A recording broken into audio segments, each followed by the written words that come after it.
Saudaraku yang saya kasihi, selamat pagi, selamat hari Minggu, selamat merayakan Paskah tahun 2020 dan Shalom. Bacaan kita hari ini dari Markus pasal 16 ayat 1-8 memberi banyak sekali catatan rohani untuk kita refleksikan bersama-sama. Saudaraku, perayaan Paskah tahun 2020 adalah perayaan Paskah yang berbeda dari tahun-tahun sebelumnya. Mengapa? Karena perayaan Paskah tahun ini, perayaan di tengah wabah virus corona yang menghantam seluruh dunia dan telah menelan banyak sekali korban.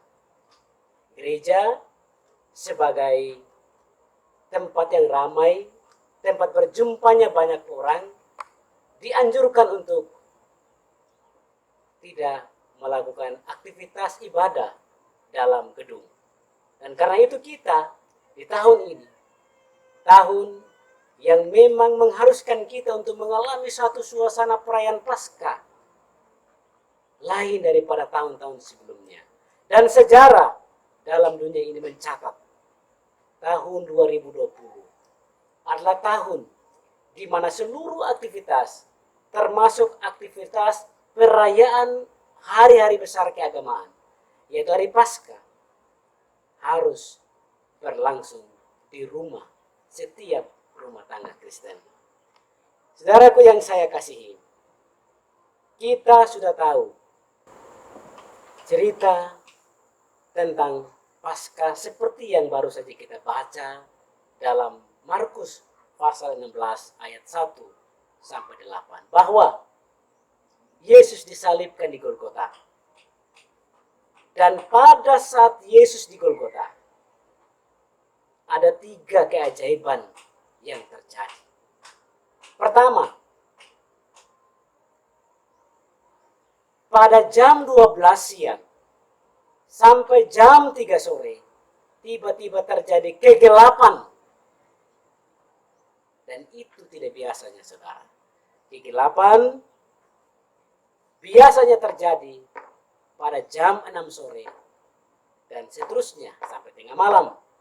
Tapi ini ketika Tuhan Yesus mati di kayu salib, kegelapan justru terjadi pada jam 12 siang sampai jam 3 sore.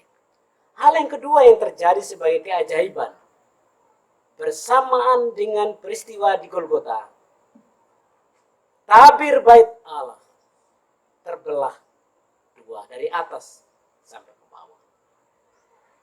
Tabir ini adalah kain yang berada di bait Allah dan kain utuh yang memisahkan tempat ruang Maha Kudus, tempat persiapan penyembahan para imam, dengan ruang tempat para umat mengikuti ibadah. Dan itu utuh, tidak pernah terbagi. Justru ketika perayaan peristiwa kematian Tuhan Yesus, terutama pada peristiwa Golgota, tabir bait Allah itu terbelah 2 dari atas ke bawah. Keajaiban yang ketiga, saudaraku, adalah terjadi gempa bumi. Mari kita bayangkan, saudaraku, 3 hal terjadi, 3 peristiwa terjadi sekaligus dalam peristiwa kematian Tuhan Yesus itu. Tiba-tiba di siang-siang bolong terjadi kegelapan. Bersamaan dengan itu, kain atau tabir bait Allah terbelah 2 dan terjadi gempa bumi. Ini sesuatu yang luar biasa terjadi pada peristiwa Golgota. Saudaraku yang saya kasih di dalam nama Tuhan Yesus Kristus, maka Paskah tahun ini, Paskah yang unik dan Paskah yang berbeda dari tahun-tahun sebelumnya. Dalam perayaan Paskah tahun ini, sebagai hamba Tuhan Yesus Kristus, saya mengundang kita dalam keadaan dunia yang saat ini untuk membangun satu pemahaman iman dalam kita memberi arti dan makna perayaan Paskah tahun ini. Yaitu pertama, bahwa kita adalah ciptaan Tuhan yang sungguh-sungguh fana. Dan kita punya Tuhan yang abadi. Dalam keabadian Tuhan itulah catatan kita yang pertama adalah dalam peristiwa perayaan Paskah di rumah kita dan berhadapan dengan virus corona yang mewabah saat ini. Hal pertama sekali lagi yang kita merenungkan ialah Tuhan mau menunjukkan kemahakuasaannya dan mau mengingatkan kepada kita bahwa manusia, saya dan saudaraku, hanyalah ciptaan Tuhan dari debu tanah. Dan kita diingatkan untuk tidak boleh sombong. Yang kedua, memang banyak hal tampaknya yang kita bisa lakukan berhadapan dengan kondisi virus corona saat ini. Seluruh kekuatan pemerintah kerahkan. Seluruh kemampuan teknologi dikerahkan. Seluruh pengobatan dilakukan untuk paling tidak mencegah penyebaran virus corona. Bahkan pemerintah menganjurkan kepada kita untuk tetap taat pada protokol kesehatan yang dianjurkan oleh pemerintah.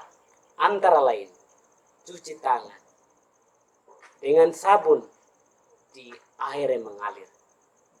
Memelihara pola hidup bersih dan sehat. Tidak bersentuhan dengan siapapun, jabat tangan dan ciuman untuk sementara ditiadakan. Dan memakai masker untuk kita tidak dapat memperoleh penularan virus corona ini. Ini protokol kesehatan pemerintah yang dianjurkan kepada kita sekarang ini. Tetapi hal-hal ini hanyalah upaya kemanusiaan kita. Sejauh akal Tuhan beri dalam kecanggihan teknologi yang saat ini untuk menekan penyebaran virus corona ini. Saudaraku yang saya kasihi, hal yang ketiga, kepasrahan hidup, berserah kepada Tuhan. Itulah yang bisa kita lakukan dalam keadaan yang sekarang ini. Mengapa saudaraku? Seolah-olah kita sedang berperang saat ini. Tapi berhadapan dengan musuh atau melawan dengan musuh yang tidak bisa kita lihat dengan mata. Hanya melawannya untuk kita terhindar dari cara penularannya. Dan karena itu, satu hal saja yang bisa kita lakukan, melakukan sikap berserah di hadapan Tuhan, agar Tuhan melindungi kita, menyertai kita, meluputkan kita, menjaga kehidupan kita, dan mengasihani kita dari segala dosa-dosa kita. Hal yang keempat, saudaraku, kita hanya percaya bahwa Tuhan punya rencana yang sangat indah bagi dunia ciptaan Tuhan ini. Sebab tidak ada hal yang terjadi di atas dunia ini kebetulan semata, tidak ada. Seluruh hal yang terjadi di atas dunia ini selalu di bawah sepengetahuan Allah, di bawah pandangan mata Allah dari tempatnya yang maha suci. Hal yang kelima, saudaraku, tugas saya dan saudara ialah dalam kondisi seperti ini, ketika Allah menyatakan kemahakuasaannya, tugas kita adalah saatnya kita merenovasi dan memperbaiki kembali cara hidup kita yang mungkin saja telah serong dan belok dari kemauan Tuhan.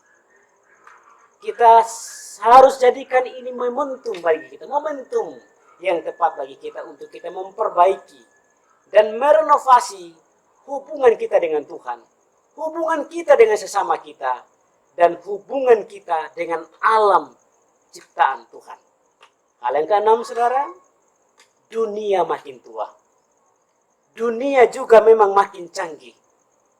Dan dalam kecanggihan ini, kita bisa jatuh ke dalam upaya berusaha menyamai Tuhan, upaya untuk menggugat Tuhan, atau upaya untuk menempatkan Tuhan pada nomor yang kesekian dan kecanggihan teknologi menjadi nomor yang pertama. Kesibukan kita dalam dunia ini dengan segala kecanggihan teknologi, sadar atau tidak, bisa saja kita sekali lagi menempatkan Tuhan pada nomor yang kesekian. Kebutuhan kita, keinginan kita, pengetahuan kita yang bisa berada pada nomor yang utama dan pertama. Hal yang terakhir dalam renungan kita hari ini, sekarang adalah waktunya, saudaraku, untuk kita berbenah diri. Kadang kita lupa diri bahwa kita hanyalah debu tanah. Dan karena itu, sadar atau tidak, kita sering lupa Tuhan, bahkan meremehkan sesama kita. Hal yang paling terakhir yang kita mau renungkan hari ini, saudaraku, adalah Markus pasal 16 ayat 6 dan 7 yang kita baca tadi.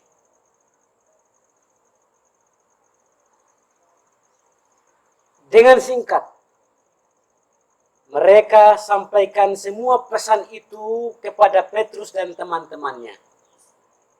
Sesudah itu Yesus sendiri dengan perantaran murid-muridnya memberitakan dari timur ke barat berita yang kudus dan tak terbinasakan tentang keselamatan yang kekal itu.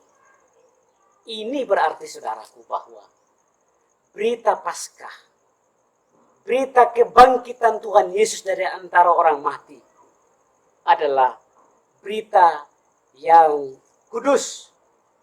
Berita yang harus disampaikan dari ujung bumi ke ujung bumi yang lain. Dari timur ke barat. Berita yang tak terbinasakan.